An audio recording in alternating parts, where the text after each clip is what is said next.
Wow. This is your boy JG. This is the Punch Report. I don't know if the notifications are going to go out appropriately. I've not done a live in quite some time. If you come in and you peep this live, let me know if you can hear me okay. So, we have not read the scorecards yet. Ryan Garcia absolutely destroyed Devin Haney. Shouts to Devin Haney. I'm not going to talk shit about the performance, but what I am going to talk shit about is the general decision making that went into this fight. Business perspective, boxing perspective, there's a lot of things that we can cover and kind of go into as far as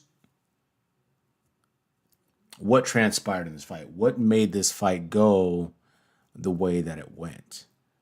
And then the business aspect of the bout in particular.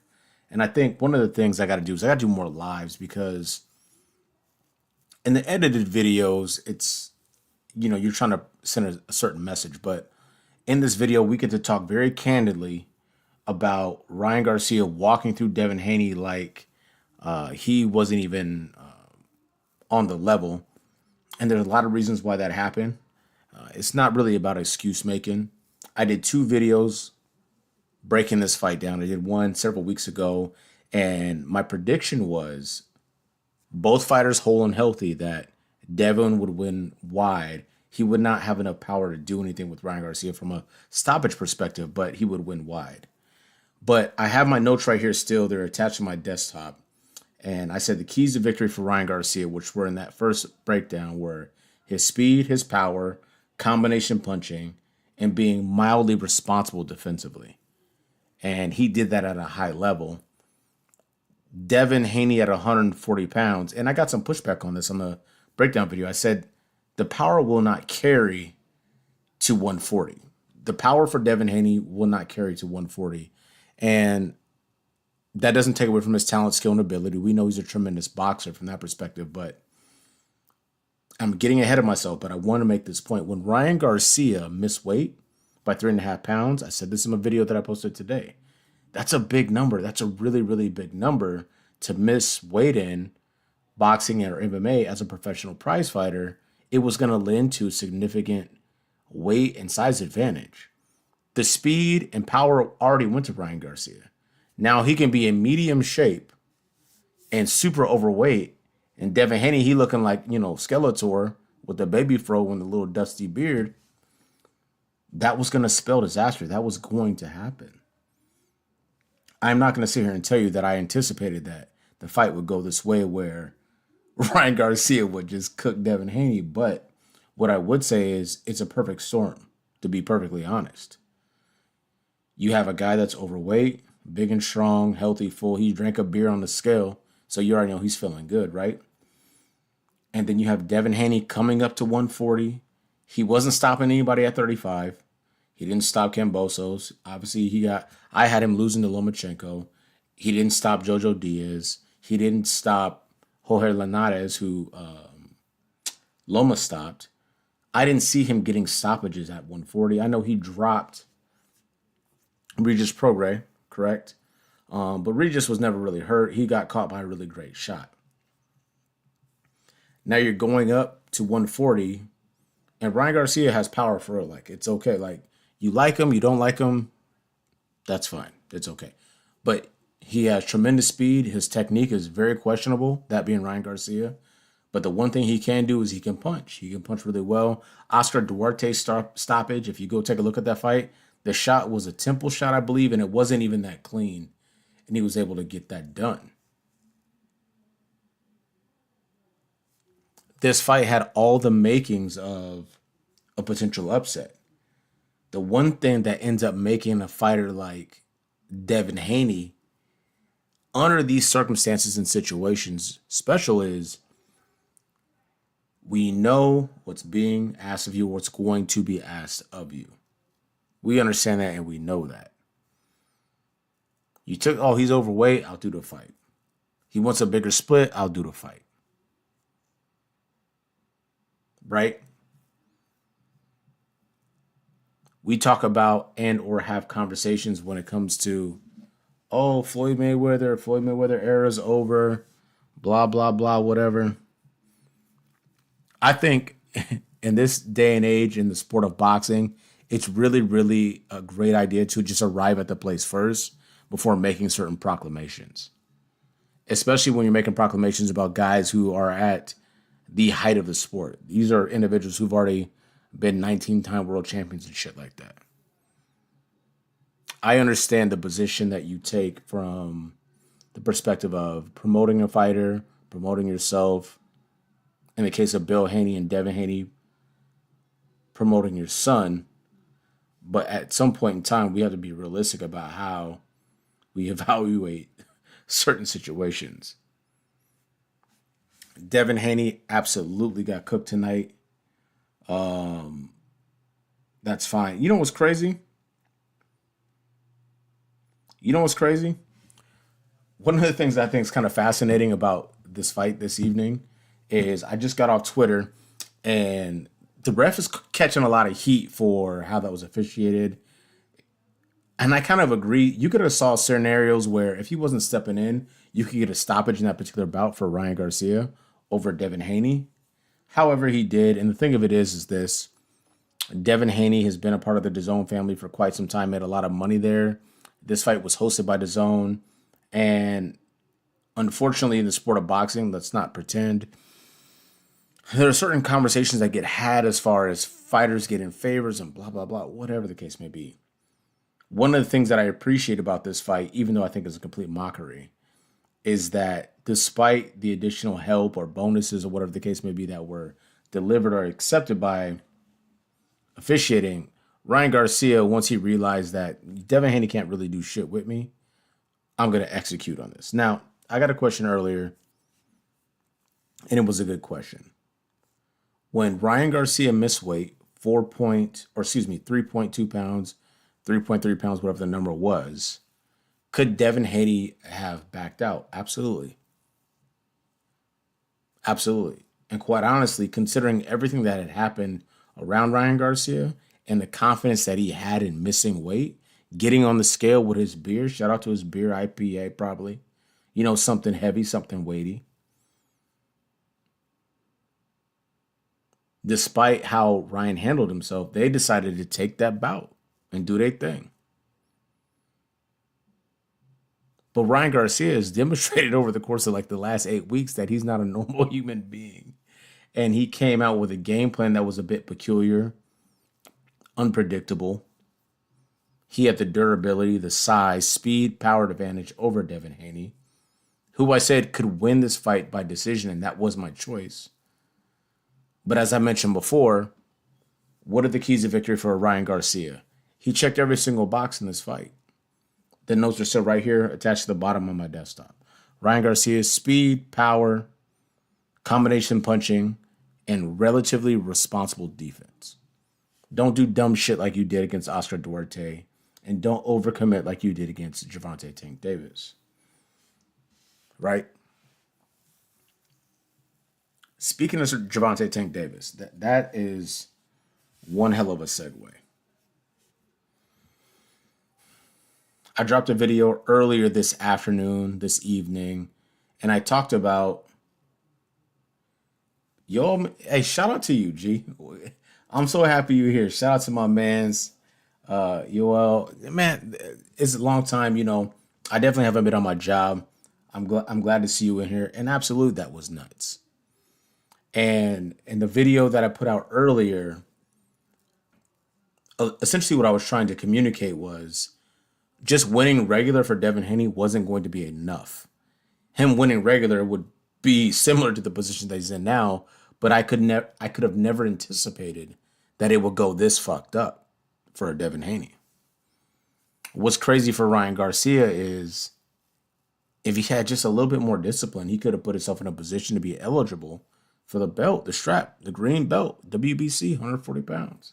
He could have got that done. He could have put himself in a position to be eligible for that belt.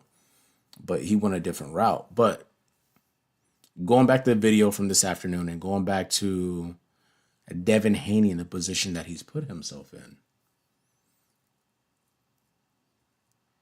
Shout out to my son. Shout out to Dallas. he asked me, did he have to take this fight? And the answer to the question is no.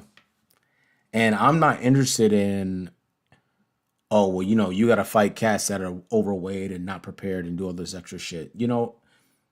Ultimately, at the end of the day, the skill sets and how they pair up and match between Devin Haney and Ryan Garcia may have yielded the same result. But ultimately, if you're Devin Haney, you're fighting a guy in Ryan Garcia who disregarded the contractual obligations of the bout from the weight perspective that said, hey, we'll compete at 140 pounds for my title, the WBC title, and we'll make it happen. Ryan Garcia had no interest in making weight. He came in at 143. There's a video circulating right now on Twitter or X, whatever you call it, and it's of Ryan Garcia, and he has his dad. I'm going to get to that question. That's a great question. I'm going to get to that question in a second. So the question is, do you think Ryan Garcia will always have his number? We'll get to that in a second. But I want to get to his locker room interaction. Ryan Garcia is sitting between his father and Derek James. He appears to be emotional.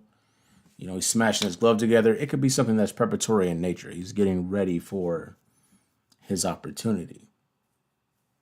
When he's sitting in the chair, I told my son, he looks like he's like 172 to 180 pounds. He was very, very full. And if both guys are similarly skilled, even though the skills might be different, and I'm like 40 pounds heavier than you with a speed and power advantage, yeah, I'm probably going to fuck you up straight like that.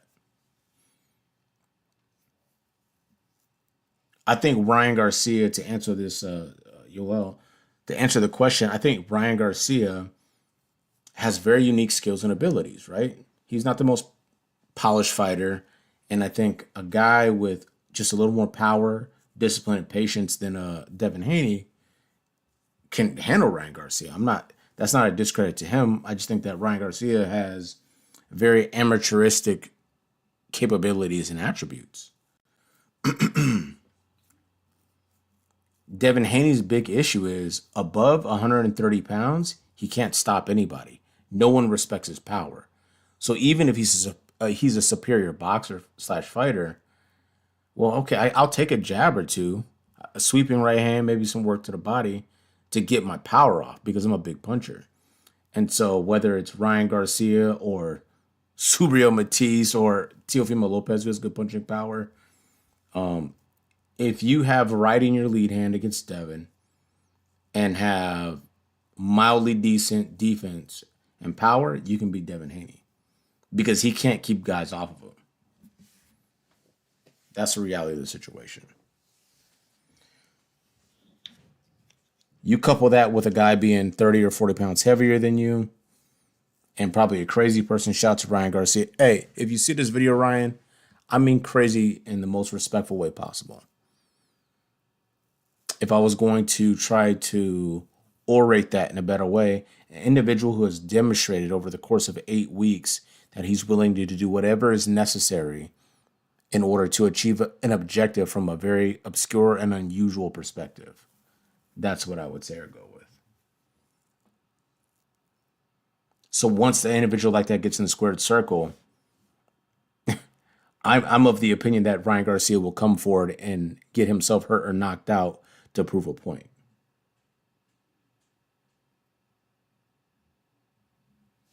Hold on, what are you talking about?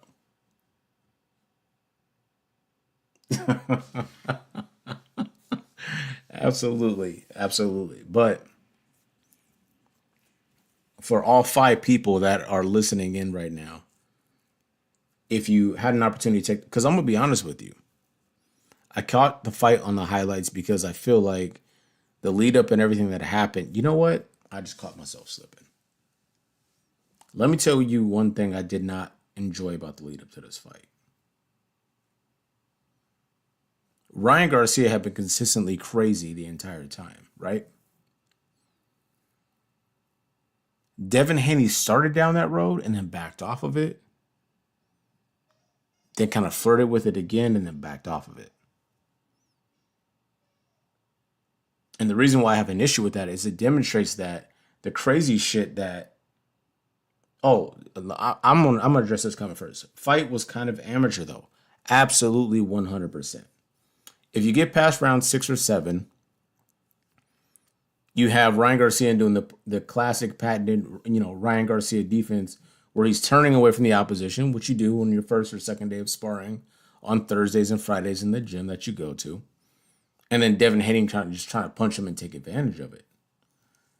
Because Ryan Garcia was a bit unorthodox, not completely, but mostly, it made for an ugly fight. And then Devin Haney was so concerned with getting clipped, he didn't capitalize in a manner that he should have. And our numbers look good coming in. I want to hear the perspective of the individuals who watched the fight. And now that we have an outcome, if you watched it, great. Let me know your thoughts. If you just picked up on the outcome, you might be a little surprised, want to know what happened. Let me know your thoughts. What are you thinking about? Devin Haney, Ryan Garcia. Shout out to Mastermind 3. Oh, you think Ryan would ever get off the... So this is an interesting observation, and shout out to the question because it was actually kind of funny. I think Ryan Garcia went back to that dumbass shoulder roll because he knew Devin Haney couldn't hurt him. Right? So he's doing dumb shit.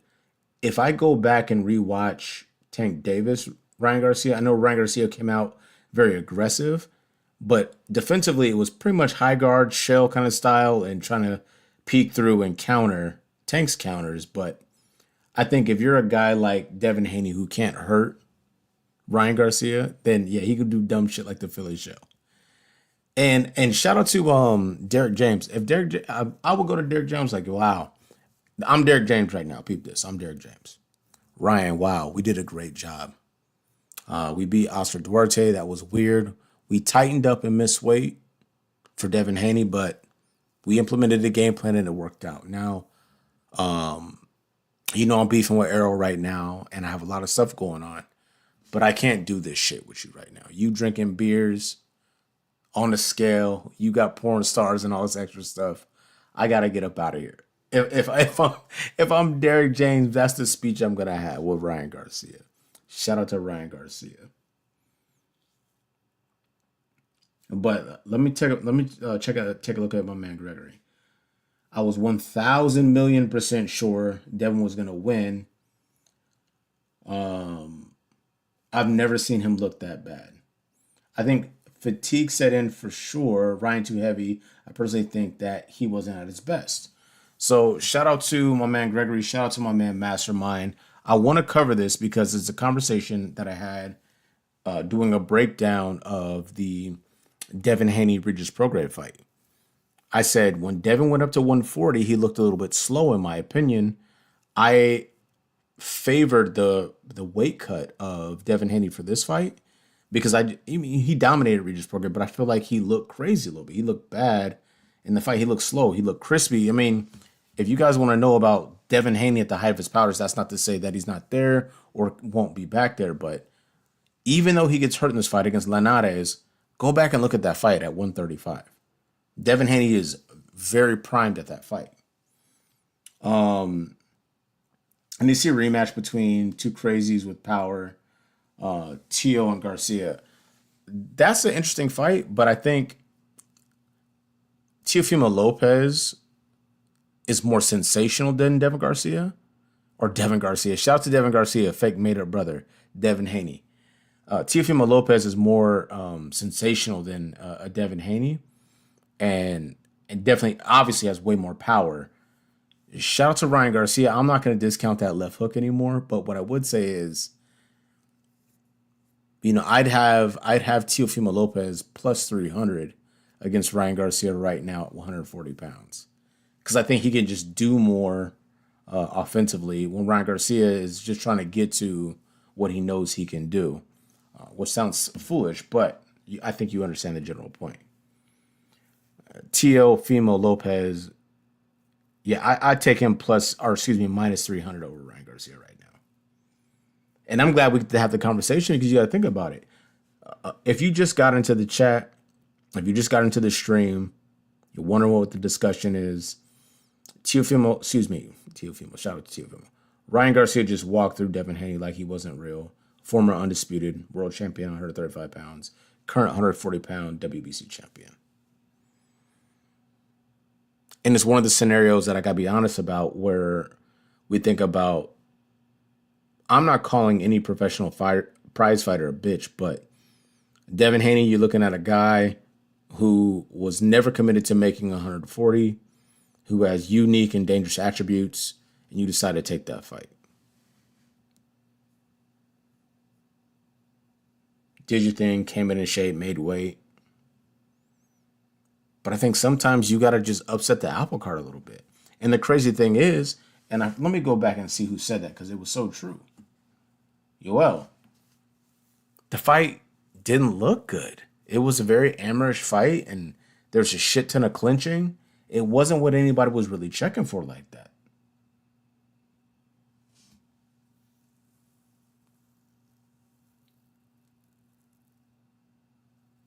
Shout out to Tom. I'm going to get you in just a second. Mastermind, I knew Ryan was going to touch Devin with the hook at least 4 times. Linares was clipping his ass plenty, especially with the uppercut too. And Ryan, I think, is not as technically fast, as a Linares, but definitely has more power, and raw speed probably goes to Ryan as well. More importantly, for the comment that you just made, I picked Devin Haney to win this fight, but I did put a caveat in there. I said he's probably going to have to go through it and get off the deck.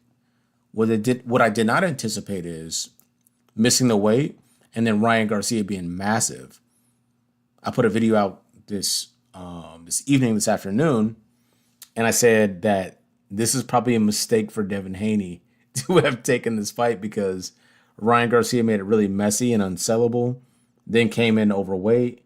And if Devin Haney didn't destroy Ryan Garcia, there's no way you come back from this. And for the groups of individuals who espouse that Devin Haney's the face of boxing, even if let's say he won close tonight, you can't make that claim. Now you're in worst case scenario lane where you got cooked by Ryan Garcia and he was drinking beers yesterday. And you want to compete against a guy like Tank Davis in the PBC, who, when they do the fight with Frank Martin, with David Benavidez on the fucking undercard, you know exactly what's going to happen. That's going to do crazy numbers in viewership. If you want to be the face of something, you got to bring something different to the table. We have these types of conversations all the time in my professional setting. How come I don't get certain opportunities? Because you do not add value. Add value. It doesn't matter how great you are, well-spoken, your ability to orate or formulate or postulate ideas.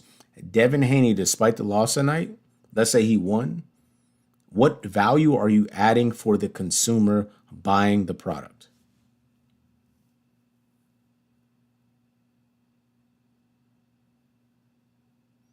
Yo, you got to get out of shock. I don't even believe you because we've been rocking together for a minute. I don't believe that you shocked. I'm not shocked. The only thing that shocks me is the inability to mount any kind of like resistance to a guy with no jab or who's not using a jab, who comes forward and is getting clipped up. Devin's next move is a great question. Stop getting so much weight in the offseason and go back to 35. That's what I would say for Devin. There are guys who are brutal at 40. And he's walking around looking like he can do 47, but he couldn't fucking bust a grape. He can't keep anybody off of him from a power perspective despite his offensive talent. I would just resign myself to 35, and it might sound crazy, but he's not going to develop punching power overnight. He's not a puncher. That's fine. I can tell you from my background in combat sports, I'm mildly skilled, so I know how to do my thing, but I got dumb power in both hands. So I always got a shot, no matter where I'm at. Devin Haney's demonstrated that I don't really have power like that. He can be yoked up. He looks, you see the photo right here? He looked crazy as hell. Yoked up, bicep game crazy, thin, lean, abs crazy. Yeah.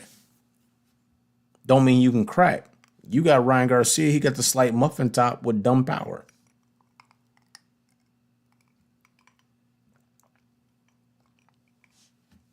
Oh, damn.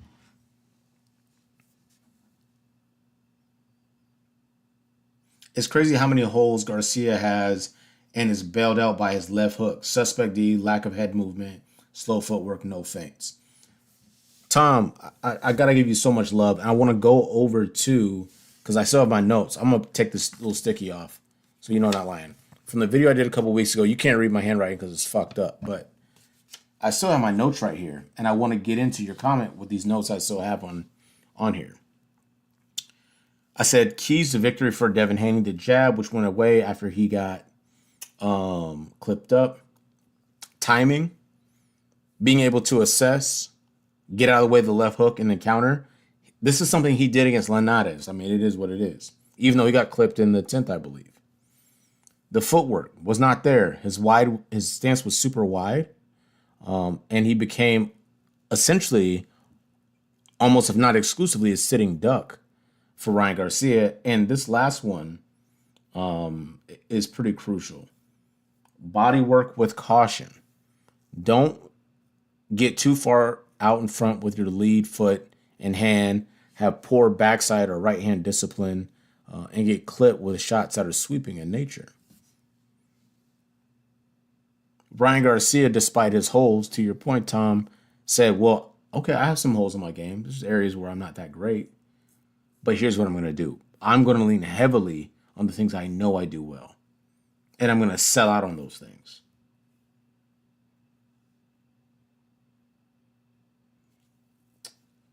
Devin had an excellent camp. He had 3-4 weeks ahead of Ryan. It's crazy. Yeah, but I was just talking to my lady about this. Because I did a video earlier and she was looking at the thumbnail and she goes, damn, Devin looked crazy. I said, yeah, he looks big for the division. But if you have a guy like Ryan Garcia, this is the X factor. If you watch a video now or someone comes in later, this is the X factor for Ryan Garcia. He has unique skills, talents, and abilities. His speed and his power are unique in nature. I don't know if he has longevity moving forward to conduct himself in a manner in which he did. Like we saw, if he fights a guy that can punch, he's in trouble. Luke Campbell dropped him, obviously. He came back, won that fight. And then Tank Davis went high guard and just timed him and then it beast him up. Dropped him once in the second, then stopped him, I believe, in the 9th. Maybe someone asked a question, well, what does Tank Davis look like against 170-pound Ryan Garcia? Quite honestly, I don't think it's very different. Yoel, shout out to you. If Ryan Garcia says to himself, I want a belt, I know that Isaac Pitbull Cruz just got a belt from Rolando Rolly Romero, and I'm going after him. Shout out to the left hook. I can mince words for Ryan Garcia versus Devin Haney. I will not mince words for that fight. Isaac Cruz will get that done. I think Isaac Cruz beats Ryan Garcia and then loses to Devin Haney. As crazy as it sounds. Because styles make fights crazy.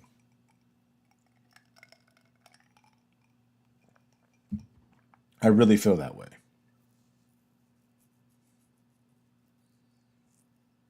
Because we already know that Isaac Pitbull Cruz, if you can box and have fundamentals, Giovanni Cabrera, who Pitbull fought before he fought, what's his damn name, Rolly Romero, is not a power guy. Stood too tall, had a good jab, good bases, good fundamentals, good footwork, and he gave Cabrera trouble until he didn't. Cabrera was able to kind of close the distance and land some looping shots. And then Tank Davis breaks a hand, boxes really well, and gets the victory. If you can't box, like you don't have fundamentals, footwork, basics, you're not beating Isaac Cruz. You're going to just get beat the fuck up.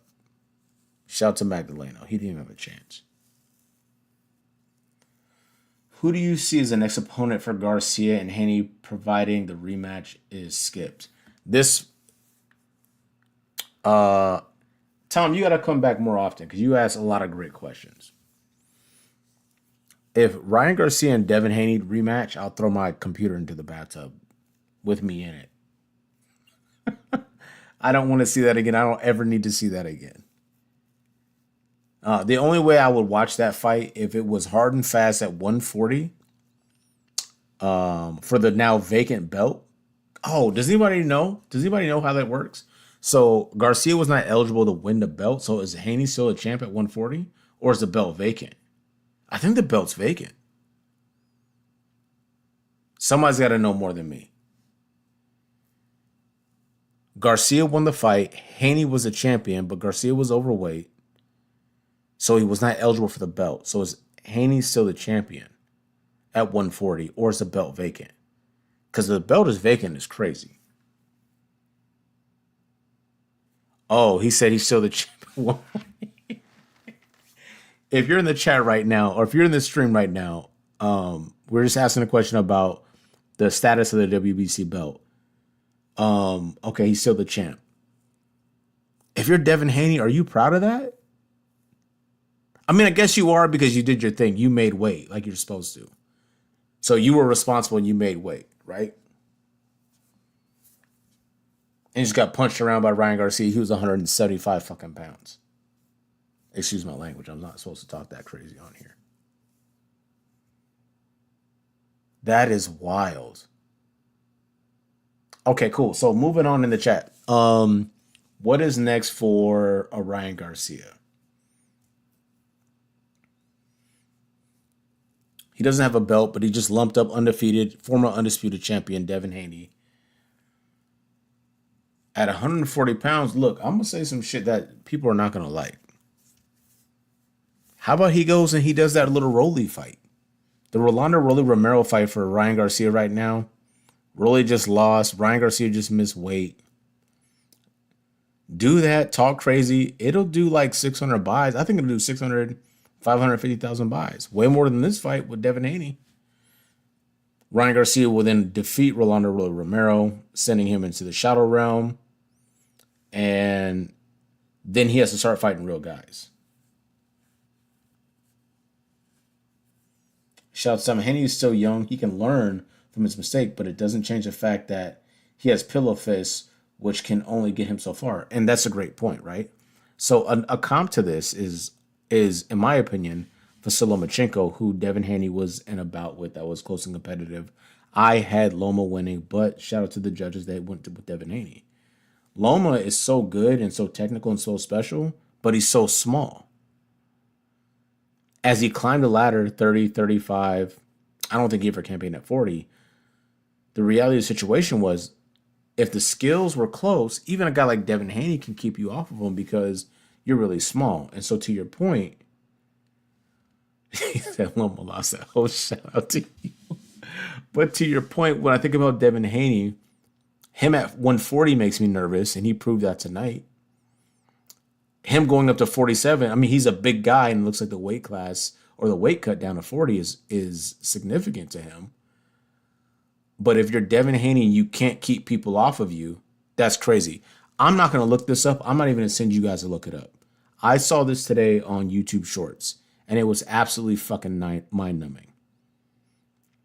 It was a conversation concerning about who would win in a fight in their prime, Terrence Bud Crawford or Floyd Mayweather. So I'm not going to talk about that portion of who I would pick and blah, blah, blah. But what I would say is Henry Cejudo, who was having a conversation with Kamaru Usman, shout out to those guys, said, oh, I picked Crawford because he can switch it, he can do his thing and blah, blah.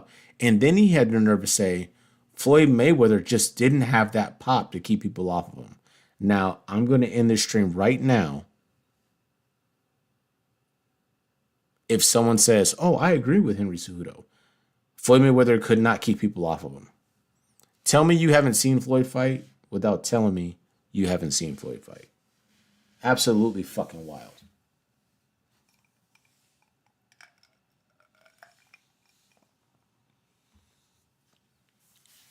You take Canelo, a blockheaded Mexican dude, and you make him live on the outside. You do the same thing with Shane Mosley. anyone you did the same thing with Pacquiao. I like Devin Haney a lot. I got a video from 3 years ago that says that I think it's a YouTube short, probably has the best jab in boxing, right? But I've been very clear that he's really not a puncher like that. For real, for real. And if you're going to accept, the terms and conditions of fighting a guy who's likely coming in at 172 pounds, you get to call me a bitch. For me, you get to call me all sorts of names. I'm not doing that. I'm not accepting that. No. I don't think Dev should be at 140. He doesn't have to. The guys, think of, like, we already know, like Ryan Garcia, Super Matisse, he killed a person in real life for real like that. Cat's like, oh, who has he fought and blah, blah, blah. He got a body on his resume. He's not going to a decision. And shout out to Devin's toughness. Shakur said he'd come up. I already mentioned Teofimo. Ryan at 140. Isak Cruz, he's campaigning at 140. So I'm just getting confused. Yoel, do you know how old Devin is? I don't feel like he's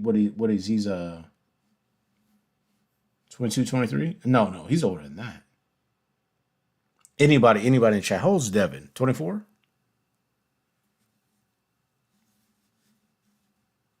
25. Yep, Devin, 25 years old. He's already made a bunch of money, and his future's so bright because he's really good at this sport. Both 25 for Ryan and Devin. You know what's crazy about Devin's 25? That shit seemed old to me. For Ryan. I don't know if I said Devin, but for Ryan. I think that because Ryan do dumb shit. I think that's why I feel that way. And I totally agree. Devin can get pieced up by Ryan. I don't know. Because you got to think about it like this. This is going to be a good/bad example. Floyd Mayweather cooked Canelo, right? But that was Floyd. We're not calling Ryan Garcia Floyd. So I'm trying to think of a scenario where you lose to a guy that maybe you shouldn't have lost to. And you go on to do your thing. In mixed martial arts, though, I mean, that's like, you could lose 4 fights in a row and in 3 years be a world champion. Boxing is not nearly as forgiving.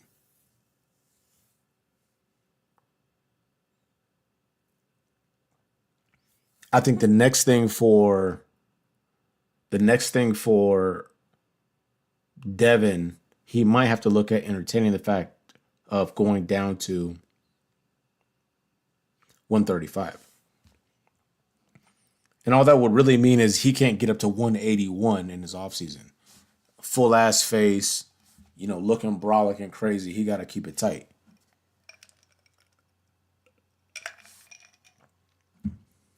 For Ryan Garcia, if I'm a potential opponent for Ryan Garcia and I have a belt, I'm doing all non-title fights. This guy's not going to prepare for the fight.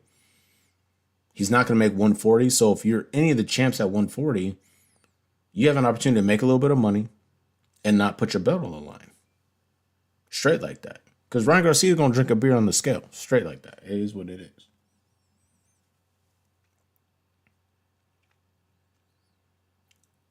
If you're coming in right now, you're new to the channel, maybe you haven't seen the stream before, I haven't done one in a while. Here's what I would say. Check out my last 2 long form videos about this bout.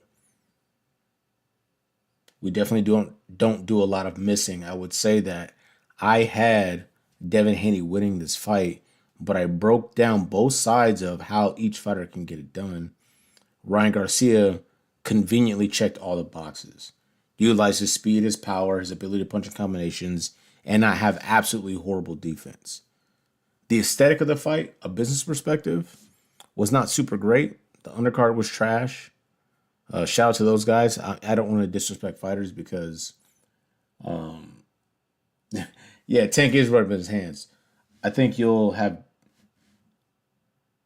Yoel. I can read. You said I think you'll have Dev versus Tank next.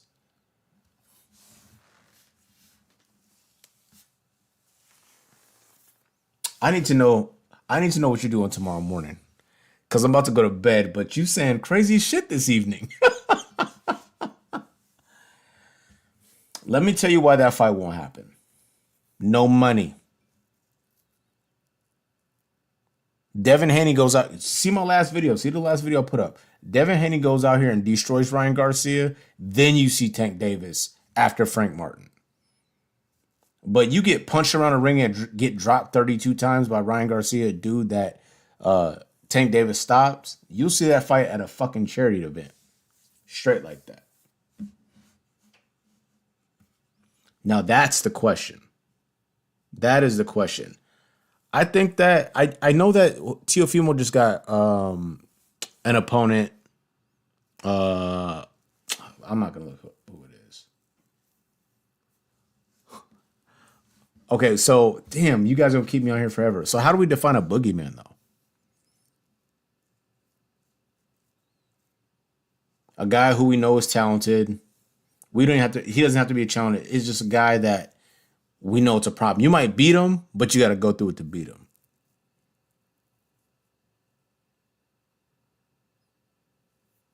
AOL, listen to me.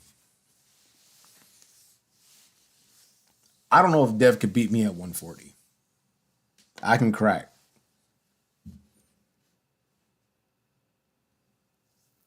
I'm just saying, like the shit that happened tonight. If Ryan won close, like damn, that was compelling. Like Lomachenko, Devin Haney, compelling bout. Some people saw it one way, some people saw it another. No one's gonna be confused this evening about what happened between Devin Haney and Ryan Garcia. At 140 pounds, I don't like anybody. I don't like Devin Haney against anybody good at 140. Regis Prograis, when I broke that fight down, I said his delivery system and how rudimentary it was would get him into trouble because Devin Haney had way more variety, excellent footwork, and the ability to find angles. So it was like a different deal. I don't disagree with that at all. The only thing that concerns me about Teofimo Lopez is you're not always going to get the Teofimo Lopez that showed up against Josh Taylor. Because he was stunned. He was doing all sorts of wild shit. And Josh Taylor, like, he was fresh out the womb, right? Um, then Teofimo Lopez, I stayed up for this shit. He fought, who did he fight? Barboza? The last joint? It was a terrible fight. It was awful. It was fucking bad. It was terrible. It was not a good fight. But Teofimo, he's this is gonna sound a little crazy. Because of his power, his offensive ability, and his defensive reflexes, I would rate him just slightly ahead of Devin Haney. Or maybe flatly ahead of Devin Haney, especially after this evening. Yeah, Barbosa lost, but that fight was horrible. That was a horrible fight. At like round 5, I just turned over and went to fucking sleep. Like it was a bad fight. My lady was looking at me like, what are you watching? She questioning me and shit was craziness. But listen, if you're in the chat right now, we're going to go live again tomorrow morning. I got to do more lives because Teal versus Tank is a great fight. That's a fucking question. Teal versus Tank is a great fight. I would just still take Tank Davis because I think despite the reflexes of Teofimo Lopez, he still makes mistakes that'll get him touched in a way that, you can't come in here and talk about, you can't say Teo's my guy. If I say, hey, would you pick if I say would you pick Teofimo Lopez versus Deontay Wilder, you probably still pick Teofimo Lopez. I knew you were gonna say that shit. I knew you were gonna say that shit. And the Incredible Hulk versus Teofimo Lopez, who do you have? Teofimo by knockout, round 4. I got him in round 4. I'm not even mad at it because you don't lie. Oh yeah, I don't disagree.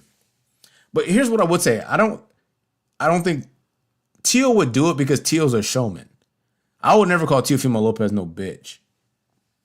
I think he'll go in there and willingly get cooked by Tank Davis. And then if he gets knocked out, he'll blame the ref or something like that.